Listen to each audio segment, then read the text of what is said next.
4 মিটারের থেকে বড় যে সমস্ত এসইউভিগুলো আছে তার মধ্যে টাটা সিয়েরা এবং মারুতি সুজুকি ভিক্টরিস, এই দুটো গাড়ির মধ্যে কোন গাড়িটা নেওয়া উচিত, এটা অনেকেই আমায় প্রশ্ন করেছেন। তো আজকের ভিডিওতে সেটাই থাকবে। টাটা সিয়েরা আর ভিক্টরিসের মধ্যে একটা তুল্যমূল্য বিচার থাকবে এবং কোন গাড়িটা আপনার নেওয়া উচিত সেটা নিয়েও আলোচনা থাকবে। তো প্রথমেই এই দুটো গাড়ির এক্স শোরুম প্রাইসে চলে যাই। টাটা সিয়েরার এক্স শোরুম প্রাইস শুরু হচ্ছে 11,49,000 টাকা থেকে 21,29,000 টাকা অবধি। অন্যদিকে ভিক্টরিসের এক্স শোরুম প্রাইস শুরু হচ্ছে 10,49,000 টাকা থেকে 19,99,000 টাকার মতো। দুজনের ডাইমেনশনসে চলে আসি। টাটা সিয়েরার লেন্থ হচ্ছে 4,340 মিলিমিটার, ভিক্টরিসের লেন্থ হচ্ছে 4,360 মিলিমিটার, অর্থাৎ ভিক্টরিসের লেন্থ 20 মিলিমিটার বেশি। হুইথ হচ্ছে টাটা সিয়েরার 1,841 মিলিমিটার আর ভিক্টরিসের হুইথ হচ্ছে 1,795 মিলিমিটার। টাটা সিয়েরার হুইথ 46 মিলিমিটার বেশি। সিয়েরার হাইট হচ্ছে 1,715 মিলিমিটার, ভিক্টরিসের হাইট হচ্ছে 1,655 মিলিমিটার, অর্থাৎ সিয়েরার হাইট হচ্ছে 60 মিলিমিটার বেশি। গ্রাউন্ড ক্লিয়ারেন্সের দিক থেকে যদি দেখেন তাহলে দেখবেন যে টাটা সিয়েরার গ্রাউন্ড ক্লিয়ারেন্স হচ্ছে 205 মিলিমিটার আর ভিক্টরিসের গ্রাউন্ড ক্লিয়ারেন্স হচ্ছে 210 মিলিমিটার, অর্থাৎ 5 মিলিমিটারের মতো একটা সূক্ষ্ম পার্থক্য রয়েছে। সিয়েরার হুইল বেস হচ্ছে 2730 মিলিমিটার, ভিক্টরিসের হুইল বেস হচ্ছে 2600 মিলিমিটার, অর্থাৎ সিয়েরার হুইল বেস হচ্ছে 130 মিলিমিটার বেশি। সিয়েরার হুইল বেসটা যেহেতু একটু বেশি তাই রাইডটাও একটু কমফোর্টেবল বেশি। সিয়েরার যে বুট স্পেস সেটা হচ্ছে 622 লিটার, ভিক্টরিসের বুট স্পেস হচ্ছে 439 লিটার, অর্থাৎ 183 লিটারের মতো বুট স্পেস বেশি হচ্ছে টাটা সিয়েরার। বুট স্পেসের দিক থেকে যদি হিসেব করেন তাহলে কিন্তু টাটা সিয়েরা মাইলস অ্যাহেড দেন ভিক্টরিস। ফুয়েল ট্যাঙ্ক ক্যাপাসিটি দুজনেরই প্রায় কাছাকাছি। সিয়েরার হচ্ছে 50 লিটার, হ্যাঁ ভিক্টরিসের একটু কম 45 লিটার। মারুতি সুজুকি ভিক্টরিসের টায়ার সাইজ হচ্ছে 17 ইঞ্চি আর টাটা সিয়েরারও শুরুর দিকের যে মডেলগুলো আছে সেগুলোরও স্টিল হুইল আসছে, সেটা সাইজ হচ্ছে 17 inch. Pure plus variants, adventure all variants, adventure plus আর অ্যাকমপ্লিসের যে 1.5 লিটারের পেট্রোল ভেরিয়েন্টটা আছে তাতে কিন্তু 17 ইঞ্চির অ্যালয় হুইল আসছে। অ্যাডভেঞ্চার প্লাসের 1.5 লিটারের যে ডিজেল আর হাইপারিয়ানের যে পেট্রোল ভেরিয়েন্টটা আছে তাতে কিন্তু 18 ইঞ্চির অ্যালয় হুইল আসছে। 19 ইঞ্চি অ্যালয় হুইল আসছে অ্যাকমপ্লিসডের 1.5 লিটারের ডিজেল আর হাইপারিয়ান পেট্রোল ভেরিয়েন্টে, আর অ্যাকমপ্লিসড প্লাসের অল ভেরিয়েন্টে এসে যাচ্ছে। এছাড়া স্পেয়ার হুইল কিন্তু সবকটাতেই 17 ইঞ্চি স্টিল হুইল থাকে। টার্নিং রেডিয়াসের দিক থেকে যদি দেখেন তাহলে টাটা সিয়েরার টার্নিং রেডিয়াস হচ্ছে 5.3 মিটারের মতো আর ভিক্টরিসের টার্নিং রেডিয়াস হচ্ছে 5.4 মিটার।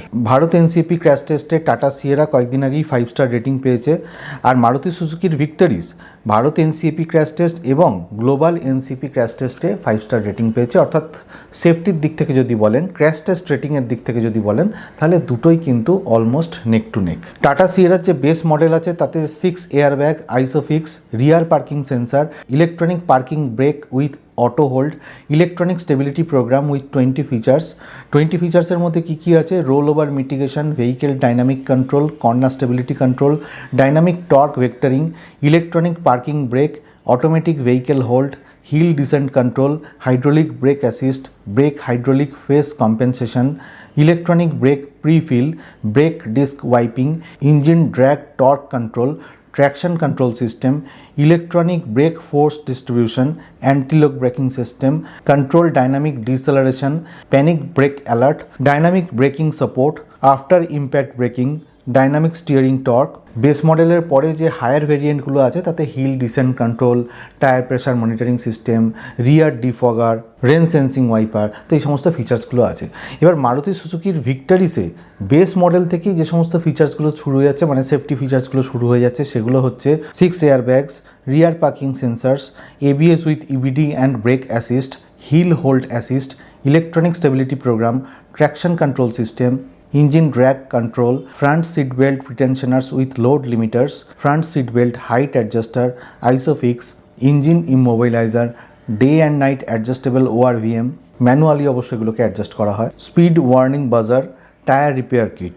এছাড়া টিপিএমএস মানে tyre pressure monitoring system, 360 camera, rear parking camera, এই সমস্ত ফিচার্সগুলো আছে।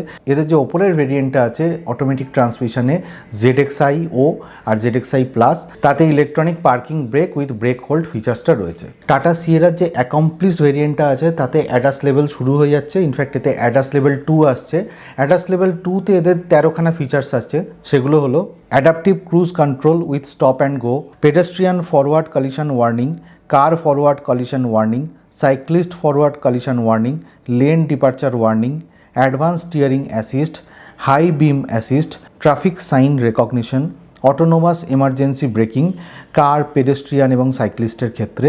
অ্যাকমপ্লিশড প্লাসের যে ভেরিয়েন্টটা আছে তাতে কিন্তু 22খানা অ্যাডাস ফিচার এসে যাচ্ছে। সেগুলো হচ্ছে intelligent speed assist with traffic sign, intelligent speed assist with map, blind spot detection, lane change alert, rear cross traffic alert, rear collision warning, door open alert, blind spot view monitor, over speed alert, adaptive cruise control with stop and go, forward collision warning pedestrian, car এবং সাইক্লিস্টের ক্ষেত্রে, lane departure warning, lane keep assist, lane centering system, adaptive steering assist with ACC, high beam assist, traffic sign recognition, autonomous emergency braking, সেটা pedestrian, car এবং cyclist তিনজনের জন্যই available আছে। তো সুতরাং এরকম 22খানা ফিচার, অ্যাডাস লেভেল 2 এর যে 22খানা ফিচার সেটা অ্যাকমপ্লিশড প্লাসের যে ভেরিয়েন্ট সেখান থেকে অ্যাভেলেবেল আছে। এবার মারুতি সুজুকির যে ভিক্টরিস তাতেও যে এটি যে ভেরিয়েন্টটা আছে তার যে ZXi প্লাস এবং ZXi ও তাতেও কিন্তু অ্যাডাস লেভেল 2 ফিচার্স এসে যাচ্ছে। এবার অ্যাডাস লেভেল 2তে যে ফিচার্সগুলো আছে সেগুলো হচ্ছে adaptive cruise control, lane keep assist, lane departure prevention, lane departure warning, vehicle sway warning, automatic emergency braking, high beam assist, rear cross traffic alert, forward collision warning, blind spot monitor with lane change alert. তো এই সমস্ত ফিচার্সগুলো এতে available আছে। এবার চলে আসি যে এই দুটো গাড়িতে কি কি ফিচার্স যেগুলো বেস মডেল থেকেই এসে যাচ্ছে। Sliding armrest with storage, rear window sunshade, extendable 8-way sun visor, flush door handles with welcome lights, height adjustable seat, rear AC vents, front cabin lamp and second row cabin lamp, tilt and telescopic steering। তো এই সমস্ত ফিচার্সগুলো কিন্তু tata সিয়েরার base model থেকেই এসে যাচ্ছে।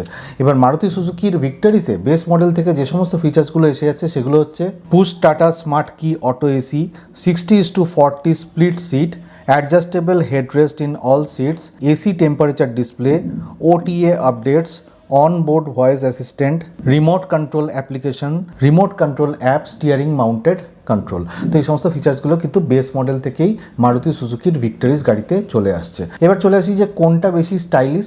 Definitely আপনার tata Sierra গাড়িটা যেরকমভাবে ফিচার করেছে, যেরকমভাবে শোকেস করা হয়েছে, তাতে অবভিয়াসলি টাটা সিয়েরা গাড়িটা বেশি স্টাইলিশই মনে হয়।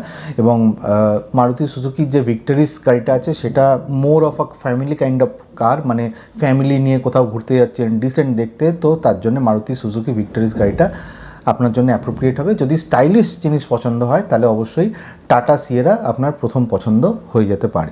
অবশ্য এই স্টাইল ব্যাপারটা খুবই আপেক্ষিক জিনিস, এটা আপনার নিজস্ব ব্যাপার আর কি। এবার চলে আসি ইঞ্জিন অপশানে, কোন কোন গাড়িতে কী কী ইঞ্জিন অপশান আছে। টাটা সিয়েরাতে 1.5 লিটারের 4 সিলিন্ডার ন্যাচারালি অ্যাসপিরেটেড ইঞ্জিন আছে, যেটা ম্যানুয়াল ট্রান্সমিশনেও আসছে এবং ডিসিএতেও আসছে, এবং দুটো ক্ষেত্রেই কিন্তু পাওয়ার এবং টর্ক সেম জেনারেট করে থাকে। 105 bhp পাওয়ার জেনারেট করে 6000 RPM-এ, আর 145 নিউটন মিটার টর্ক জেনারেট করে থাকে 2100 RPM-এ। এর ক্লেমড মাইলেজ মোটামুটি 15.3 থেকে 17.4 কিলোমিটার পার লিটারের মধ্যে। 1.5 লিটারের যে ক্রায়োজেট ডিজেল ইঞ্জিনটা আছে সেটা ম্যানুয়াল ট্রান্সমিশনেও আছে এবং টর্ক কনভার্টারেও আছে। এটা 116 bhp পাওয়ার জেনারেট করে 4000 RPM-এ, আর 260 newton meter maximum torque generate করে 1500 থেকে 2750 RPM-এর মধ্যে। যখন এটা এটিতে চলবে, মানে এই ডিজেল ইঞ্জিনটা ম্যানুয়াল ট্রান্সমিশন এবং টর্ক কনভার্টারে অ্যাভেলেবেল আছে, যখন এটা টর্ক কনভার্টারে চলবে তখন maximum 280 newton metre torque generate করবে ওই 1500 থেকে 2750 RPM-এর মধ্যে। এবার এর যে আরেকটা ইঞ্জিন অপশান সেটা হচ্ছে 1.5 লিটারের টার্বো হাইপারিয়ান অটোমেটিক ট্রান্সমিশন, এটাও টর্ক কনভার্টার। এটা ম্যাক্সিমাম 158 bhp পাওয়ার জেনারেট করে থাকে 5000 RPM-এ, আর maximum 255 newton metre torque generate করে থাকে 1750 থেকে 4000 RPM-এর মধ্যে। এটা টপ স্পিড দেখা গিয়েছে যে 222 কিলোমিটারের মতো, আর এর ক্লেমড মাইলেজ মানে ARAI সার্টিফাইড মাইলেজ 13.5 কিলোমিটার পার লিটারের মতো। আর ডিজেলের ক্ষেত্রে এর মাইলেজ হচ্ছে 19 থেকে 21-এর মতো, মানে 19.2 কিলোমিটার থেকে 21.26 কিলোমিটার পার লিটারের মতো। অবশ্যই এটা চালাবার ওপর ডিপেন্ড করছে, যত আপনি হালকা অ্যাক্সিলারেশন করবেন তত কিন্তু মাইলেজটা বেটার পাবেন যে কোনো রাস্তায়। এবার চলে আসি মারুতি সুজুকির ভিক্টরিস গাড়িতে কী কী ইঞ্জিন অপশান আছে। এরও 1.5 লিটারের ইঞ্জিন আছে, ন্যাচারালি অ্যাসপিরেটেড ইঞ্জিন আছে, এবং সেটা ম্যাক্সিমাম 102 bhp পাওয়ার জেনারেট করে 6000 RPM-এ, আর maximum 139 newton metre torque generate করে 4300 RPM-এ। এর ম্যানুয়াল ট্রান্সমিশনের ক্লেমড মাইলেজ হচ্ছে 1.8 কিলোমিটার পার লিটারের মতো। এর যে টর্ক কনভার্টার আছে সেটার ক্লেমড মাইলেজ হচ্ছে 21.26। এটা যখন পেট্রোল উইথ সিএনজিতে চলবে, কারণ এতে সিএনজি অপশানও তো আছে, তখন ম্যাক্সিমাম পাওয়ার জেনারেট করে থাকে 87 BHP at the rate of 5500 RPM, আর maximum 121.5 newton metre torque generate করে থাকে 4200 আরপিএমে। এর ক্লেমড মাইলেজ হচ্ছে 27 কিলোমিটার পার কেজির মতো। এবার এটা যখন সিভিটিতে চলবে, মানে যখন হাইব্রিডে চলবে গাড়িটা, মানে হাইব্রিড অপশানও তো আছে এই গাড়িতে, তখন এটা ম্যাক্সিমাম 91 বিএইচপি পাওয়ার জেনারেট করে 5500 আরপিএমে, আর 122 নিউটন মিটার টর্ক জেনারেট করে 3800 থেকে 4800 আরপিএমে।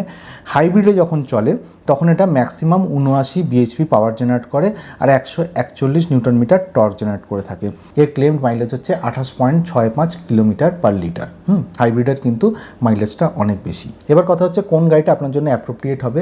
গোদা বাংলা একটা কথা বলে দিই যে মারুতির সাথে সার্ভিসের দিক থেকে বা স্পেয়ার পার্টস অ্যাভেলেবিলিটির দিক থেকে কারো ম্যাচ হবে না। যদি আপনার কাছে প্রায়োরিটি হয়ে থাকে সার্ভিসটা, তাহলে অবশ্যই মারুতি সুজুকি ভিক্টরিস গাড়িটা টাটা সিয়েরার থেকে কয়েক গুণ এগিয়ে আছে। ঠিক আছে, এবার চলে আসি যে যদি আপনি ইঞ্জিন অপশানের দিক থেকে নেন তাহলে কোন গাড়িটা আপনার জন্য অ্যাপ্রোপ্রিয়েট হবে। যদি আপনি টাটা সিয়েরা নেন, যদি আপনার স্টাইলিশ গাড়ি দরকার হয় এবং আপনার খুব একটা এনথুজিয়াস্ট না হন, কার এনথুজিয়াস্ট না হন, ডিসেন্ট ড্রাইভার হন, তাহলে আপনার জন্য 1.5 লিটারের 4 সিলিন্ডার যে ন্যাচারালি এসপিরেটেড পেট্রোল ইঞ্জিনটা আছে সেটাই আপনার জন্য অ্যাপ্রোপ্রিয়েট হবে। কারণ ওটা ডিসেন্ট যাতায়াতের জন্য ঠিক আছে, কিন্তু যদি আপনি কুইক অ্যাক্সিলারেশনও চান তাহলেও কিন্তু ওই 1.5 লিটারের যে ন্যাচারালি অ্যাসপিরেটেড ইঞ্জিনটা আছে তাতে হয়ে যাবে। কারণ ওটাতে 145 নিউটন মিটারের মতো ম্যাক্সিমাম টর্ক জেনারেট করেই থাকে 2100 আরপিএমে। এবার আপনি যদি আরেকটু কার এনথুজিয়াস্ট হন, আরেকটু স্পিডে চালানো পছন্দ করেন, আরেকটু অ্যাড্রিনালিন রাশওয়ালা গাড়ি পছন্দ করেন, তাহলে কিন্তু আপনার জন্য 1.5 লিটারের যে ডিজেল ইঞ্জিনটা আছে, টার্বোচার্জ ডিজেল ইঞ্জিনটা, সেটা আপনার জন্য অ্যাপ্রোপ্রিয়েট হবে। সেটা ম্যানুয়াল ট্রান্সমিশনে 260 নিউটন মিটারের মতো টর্ক জেনারেট করে থাকে ম্যাক্সিমাম, কিন্তু যখন এটিতে চলে বা টর্ক কনভার্টারে চলে তখন সেটা 280 নিউটন মিটারের মতো টর্ক জেনারেট করে থাকে। সুতরাং ওটা আপনার জন্য ডেফিনেটলি ভালো হবে। আর যদি আপনার ডিজেল ইঞ্জিন পছন্দ না হয় অথচ আপনি একটু কার এনথুজিয়াস্ট হন এবং কুইক অ্যাক্সিলারেশন চান, তাহলে আপনার জন্য 1.5 লিটারের যে হাইপারিয়ান ইঞ্জিনটা আছে পেট্রোলের, সেটা আপনার জন্য অ্যাপ্রোপ্রিয়েট হবে। সেটা টাটা সিয়েরাতে আছে, কারণ এটারও কিন্তু কুইক অ্যাক্সিলারেশন হয় 255 নিউটন মিটারের মতো ম্যাক্সিমাম টর্ক জেনারেট করে থাকে এবং ম্যাক্সিমাম 158 বিএইচপির মতো পাওয়ারও জেনারেট করে থাকে। এবার যদি আপনার দরকারই হয় যে আমি এ লোকেশান থেকে বি লোকেশান যাব, আমার কুইক অ্যাক্সিলারেশন দরকার নেই, আমার অত এনথুজিয়াস্ট ড্রাইভিং দরকার নেই, আমার কাছে ডিসেন্ট একটা ফ্যামিলি কার হলেই চলবে, তাহলে আপনার জন্য কিন্তু মারুতি সুজুকির যে ভিক্টরিস গাড়িটা আছে সেটাই যথেষ্ট। কারণ সেটা 102 বিএইচপির মতো ম্যাক্সিমাম পাওয়ার জেনারেট করে থাকে, 136 নিউটন মিটারের মতো ম্যাক্সিমাম টর্কও জেনারেট করে থাকে। এবং আপনার যদি কস্ট এফেক্টিভ ব্যাপারটা থেকে থাকে, যদি আপনার মনে হয় যে আমি যত চালাবো তত কস্ট ব্যাপারটা আমার কন্ট্রোল থাকবে, এবং তার জন্য যদি সিএনজিটা আপনার পছন্দ হয়ে থাকে তাহলে পেট্রোলের সিএনজি নিতে পারেন। আর যদি আপনার কাছে মনে হয় যে সিএনজি আমার দরকার নেই, ওটা লং টার্মে গিয়ে অসুবিধে হতে পারে, তাহলে আপনার জন্য কিন্তু সিভিটিটা অ্যাপ্রোপ্রিয়েট হবে। কারণ ওটাও 28-29 কিলোমিটার পার লিটারের মতো মাইলেজ ক্লেম করে থাকে, এবং শহরের রাস্তায় যদি আপনি সিটি ট্রাফিকে চালান তাহলেও কিন্তু এই গাড়িটা ভালো মাইলেজ দিয়ে থাকবে। তো যাই হোক, আজকের ভিডিওতে এটাই আলোচনা করার ছিল। ভিডিওটা যদি ভালো লাগে তাহলে লাইক, শেয়ার, কমেন্ট করবেন আর সাবস্ক্রাইব করে নেবেন আমার চ্যানেলটা। আর যারা 4 হুইলার চালান তারা সিট বেল্ট পরবেন, যারা 2 হুইলার চালান হেলমেট পরবেন।